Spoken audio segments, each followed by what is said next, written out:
परिवार की स्थापना वर्ष 1998 में हुई।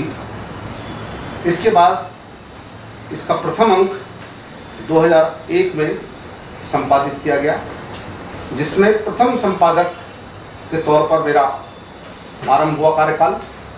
तदुपरांत वर्ष 2023 में श्रृंखला का 20वां अंक निकट में ही प्रकाशित होने जा रहा है।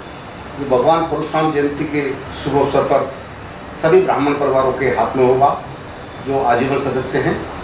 इस श्रृंखला पत्रिका का प्रमुख उद्देश्य था कि अधिक से अधिक ब्राह्मण परिवारों को जोड़ा जाए। इस पत्रिका के अंदर मुख्य रूप से ब्राह्मण परिवार की सूची प्रकाशित होती है, विवाह योग्य युवा युवतियों का परिचय दिया जाता है और ऐसा अनुभव में देखा गया है कि उस पत्रिका के माध्यम से अनेक विवाह संबंध तय हुए हैं जो सफलतापूर्वक ब्राह्मण परिवार में आज भी आगे बढ़ रहे हैं। इसके उपरांत अनेक सामाजिक विषयों को लेकर के इस पत्रिका में लेख प्रकाशित होते हैं, कविताएं प्रकाशित होती हैं जो आने वाली पीढ़ी को एक नया मार्ग प्रशस्त करती हैं, उनका मार्गदर्शन करती हैं। इस संगठन में अनेक बुद्धिजीवी वर्ग जुड़े हुए हैं। इसके साथ साथ पूरे ब्राह्मण परिवारों की सूची, लगभग 4000 ब्राह्मण परिवार हम प्रकाशित करते हैं, उनका ब्यौरा देते हैं, उनका निवास के साथ सब कुछ दिया जाता है। और मुझे यह बताते हुए बड़े हर्ष की अनुभूति हो रही है कि यह पत्रिका अनवरत लगातार 23 वर्ष होने जा रहे हैं, संस्था को 25 वर्ष होने जा रहे हैं, जिसमें से कोरोना के वर्षों को अगर निकाल दिया जाए तो 20वां अंक हमारे निकट में प्रकाशित होने वाला है।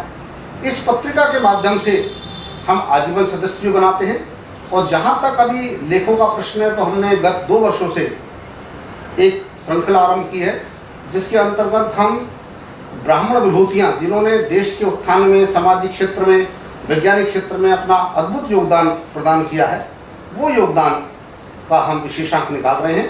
ये विशेषांक उस संदर्भ में दूसरा होगा। इसके साथ साथ अनेकों विषयों पर जो भी अब आते हैं, क्योंकि हमारे मेधावी छात्र छात्राओं को सम्मानित करना होता है, उसमें विशेष प्रतिभा के लिए जिन्होंने राष्ट्रीय स्तर और अंतर्राष्ट्रीय स्तर पर कार्य किया है, उनका भी लेखा जोखा इस पत्रिका के माध्यम से दिया जाता है। और पूरे भारतवर्ष में इस प्रकार की जो पत्रिका है शंखनाद, वो बहुत कम देखने को मिलती हैं, जिसका राष्ट्रीय और अंतर्राष्ट्रीय स्तर पर हमें अनेक प्रशस्ति पत्र प्रदान किए जाते हैं, हमारा हौसला अफजाई की जाती है, विश्वास को बढ़ाया जाता है।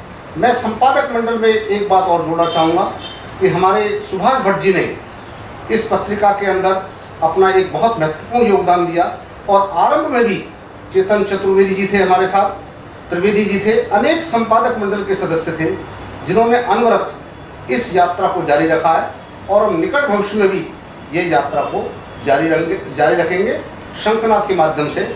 यह बात मैं पूरे ब्राह्मण परिवार को बताना चाहता हूँ और देश में चाहता हूँ कि इस प्रकार से यह पत्रिका निरंतर प्रकाशित होती रहे। और इसके साथ साथ अनेक ब्राह्मण समाज जो अलग अलग क्षेत्रों में प्रदेश में बने हुए हैं, वो भी इस प्रकार की पत्रिका को निकालें और ब्राह्मणों का उत्थान करें। बहुत बहुत धन्यवाद।